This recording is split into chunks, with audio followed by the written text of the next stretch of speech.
There's a light at the end of the hallway that shouldn't be on.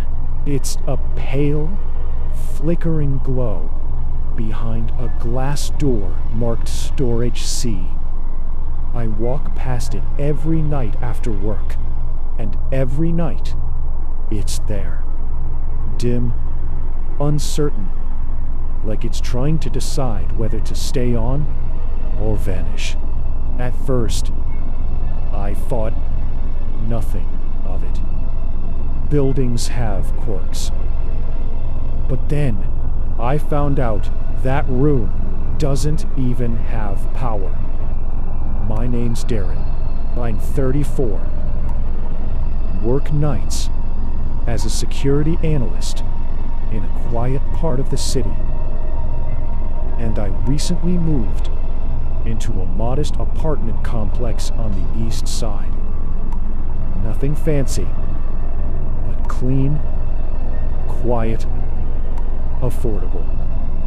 I took apartment 4B. End of the hallway, 3rd floor. Across from me is just a window facing a brick wall, and right beneath it, that glass door leading down to the lower level storage rooms. The hallway itself always felt off, too narrow. The carpet, dull and faded, patterned like it hadn't been replaced since the early 2000s. The lights hum with that low electric drum you only notice when everything else is silent. At night, that drone feels like the only thing keeping the place alive. My job gets me home at odd hours, usually around 2:30 or 3 a.m. The whole building sleeps. No TVs, no footsteps, no music. Just me, the hallway, and that one faint glow behind the glass downstairs.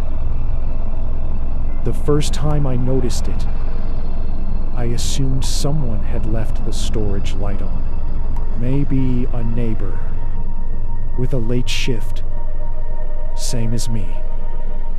But the next night, it was still on. And the next. So I asked the building manager about it, casually, just to see if anyone else had mentioned it. "Oh, that one?" she said. "There's no power in that room. Circuit's dead. We haven't used it in years." "Yeah. Probably just light from the hallway bouncing off something." But it wasn't. I'd stood in the hallway and watched it closely. The glow came from inside. Subtle, like candlelight behind frosted glass. You could almost imagine it dancing. That's when the feeling started. You know the one, when something in your gut tells you not to look too long. That if you stare, something might stare back. I told myself I was being ridiculous. Long nights, tired brain, overactive imagination. But still, I started taking the stairs instead of the elevator, just to avoid walking past that door. Except the light was visible from the stairwell window, too. One night, it flickered off. Just for a second, as I turned my head to check. Then it came back on. I didn't sleep well after that. About a week later, I got brave, or stupid, and decided to check the room myself. I waited until my night off, midnight. I brought a flashlight, even though I didn't need it. A hallway was quiet. The hum of the ceiling lights was louder than usual. Maybe it was just my breathing. I unlocked the glass door with the master key I was given when I moved in. It worked on shared spaces. I thought that would give me comfort. It didn't. The air was colder inside. The kind of cold that isn't really temperature. It's just wrong. Walls were unfinished concrete. A single dangling bulb hung from the ceiling.